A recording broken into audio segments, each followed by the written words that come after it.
Hello ladies and gentlemen, Willie here.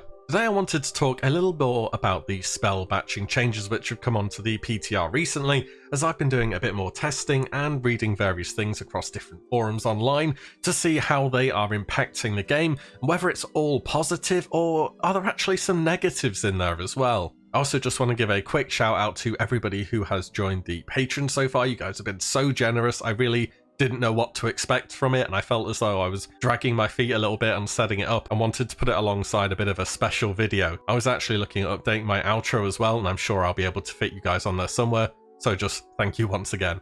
So, about the batching. On the PTR notes it says it's initially 10 ms on the beta, down from 400 of course, and I've read and heard quite a few comments of people saying that they're surprised that it still lives on in some form in retail, where it's currently between 1 and 10 ms, which is, as far as I understand, about as fast as the server side can handle it. Now, I'm no engineer when it comes to this kind of thing, but I am very much assuming that there is always going to be some form of delay, no matter how small it may be. So 10 ms being at the moment and on the PTR is just what they are testing. They may move it up. I don't know if they could move it down anymore, so I would strongly encourage you to get on the PTR and just test it for yourself. I know I have a bunch of 60s, but I don't have the breadth of experience of having actually played all of those classes as much as you guys will with your main. But if you do like how it feels at the moment, I would definitely encourage you, go on Twitter, go on the forums, write at them and say, I like this, please put it in the game. Also, for the first time ever in vanilla history, Blizzard have just added them today.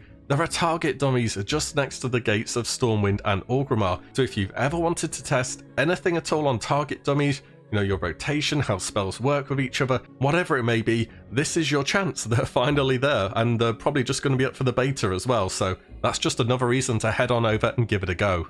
Of course, all of this really feels like it is TBC preparation coming in on Blizzard's end to dial back on some of the decisions that have been made for Classic after they've received quite a lot of negative feedback throughout the duration of the game. And we may even have a timeline where we have the TBC pre-patch, which has Arena out. The batching window would have been reduced at the same time, which could enable a very short-lived level 60 PvP arena meta to emerge, and at that point in time we should also have our TBC talents as well. And perhaps I'm exaggerating a bit, but I think this will be a once in a lifetime thing to experience on this scale. Sure, if they do fresh classic, which ends up being progressive, you may end up seeing it again, but not with the volume of players that we currently have. Pre-patches in World of Warcraft are typically between 2 to 4 weeks long, so even if the meta ends up being a total meme where everybody just one-shots each other, even back during actual TBC at the start of it, there are a lot of very high burst comps into Arena when people didn't have much resilience. Think about your double rogues, your double elemental shaman, your double pyro mages. And I've mentioned this before, but it seems like a golden opportunity for organizations that focus on World of Warcraft out there to make something cool out of. Anyways, moving on and talking a bit more about the batching change. Have you found anything that is really negative out of it? So I've seen some comments regarding seal twisting. This is a technique used by paladins to boost their DPS. The basics of how this work is you attack the current seal that you have active, which will be command, will have a chance to proc, and during that same GCD, because judgment is not on the GCD, you activate a new seal, usually Seal of Blood,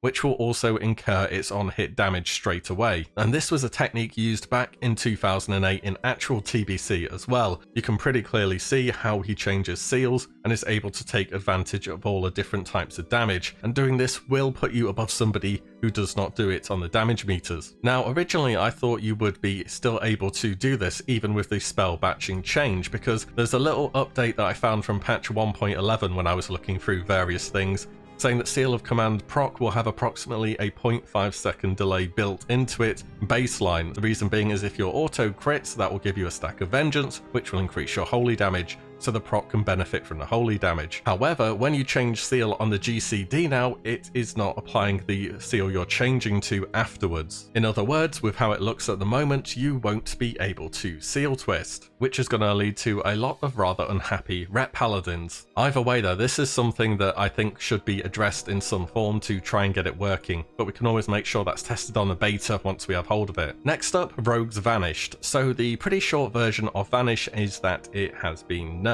The window's dropped from 400 to 10 ms, so the precision you need to vanish things has been made considerably more difficult. As for directed spells that are cast at you, say like a Pom Pyro or a Death Coil, it's still possible to do on reaction, though the window to do so has been narrowed greatly. As for instant cast things like Blind or Hammer of Justice, these are now really difficult to do and you're going to need basically perfect timing to do it. This also goes for PvE mechanics too, like Chromagus or Nefarian's Breath, or Saffron Bomb for example. The trade-off for this, I would hope, is that Vanish actually works, and you can't get randomly knocked out of it anymore by, for example, getting auto-attacked as you press the button. I also did a little bit of testing on warriors who you'll be glad to know have finally received a buff in Classic. They've really had it tough. It's good to see at the end that they finally get to become a little bit better. As predicted, Execute is now instant and doesn't batch, so warriors should be able to pretty confidently spam this even on trash and not just expect to throw their rage into the void. All abilities following a stance change are instant, making Taunt, Mocking Blow, Intercept, everything you do just so much more responsive and fluid. Rather strangely though, the interaction when you charge something, then instantly swap to Berserker stance and intercept something else, the target you've charged still just casually ignores you. I'm not really sure what causes this, but it's something that I noticed and I thought I'd test, and well, it's still in the game. I also managed to completely break both of charge and intercept by charging a mob and absolutely mashing Berserker stance and intercept on my keyboard. The target I charged didn't aggro on me, and I also didn't intercept the other target, so not quite sure what's going on there if it's not due to batching. That was a little bit strange. I came back around to try some things on my Hunter again. You may remember from the other video that Feigned Death was working like a dream.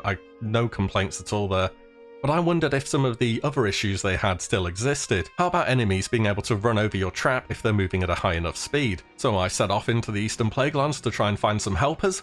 Fortunately enough, there are boars there which have a charge ability that just gives them a boosted movement speed for a short period of time. I don't have the aura durations on, so you can't see the buff, but when they go red, they've got the buff basically. And wouldn't you know it, being able to run over traps as if they didn't exist isn't due to batching. It's quite literally a feature. I even went back around to the not a bug list, and surely enough there it is listed that you should be able to get over traps if you're moving at high speed, such as the warrior charge, or apparently just moving a little bit faster than normal, which was kind of disappointing for me to find out actually. Also, the retry system for the hunter is still in the game as well. This is another thing which just makes the class so much more clunkier than it needs to be. Hunters have this built-in hidden swing timer that refreshes every 500 milliseconds when they are moving. So if the hunter is moving and stops just after the timer refreshes, you're going to need to wait until the retry timer checks again to validate that you are no longer moving, and then carries on casting auto shot, which I'm demonstrating here by just clipping near the end of my auto. And you can see quite often the swing timer goes well beyond where it should be, because I'm hitting that window where it's checking again whether I'm firing. I don't know whether this is removed specifically in TBC, same with being able to run over traps. I did a look through patch notes. Either way, these are two things which may be features, but well, like a few other things, I don't think they are beneficial features. And I can't imagine a hunter out there saying, gee, I sure do love it when a warrior just charges straight over my frost trap. I did also try Feigned Death straight into aim shot, which historically has been pretty janky. Sometimes it doubles the time of your aim shot, but each time I tried it worked very consistently and smoothly, which I was happy about. It's a bit funny, we went into classic or no changes to try and get more accurate game interactions between different classes, but for the majority of it, it's ended up being quite a mess. And now Blizzard have announced they're basically going to remove spell batching, and I've seen an absolute vast majority of positive feedback on the subject.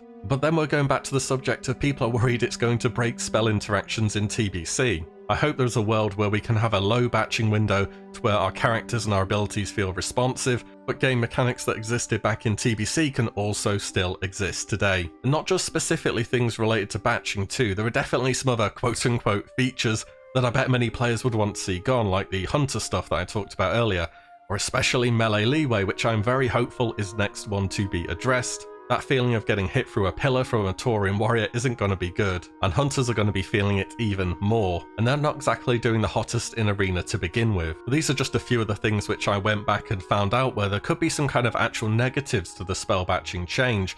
I think the important thing to remember is that hopefully once TBC's announced, and we get the beta for it, we can hop straight on there and double check whether these things are working the way they should be, and then get back to Blizzard on that as soon as possible. So if you've watched anything or done any PTR testing yourself, have you found anything which you actually think has been made worse by this change? Or has it just been entirely positive as far as you're concerned? Do let me know below. As always, thank you so much for watching and listening in, and I'll see you all in the next one very soon. If you like what you see, do give the video a like and subscribe, as there will be plenty more to come. Thank you guys all so much for watching, and I will catch you in the next one.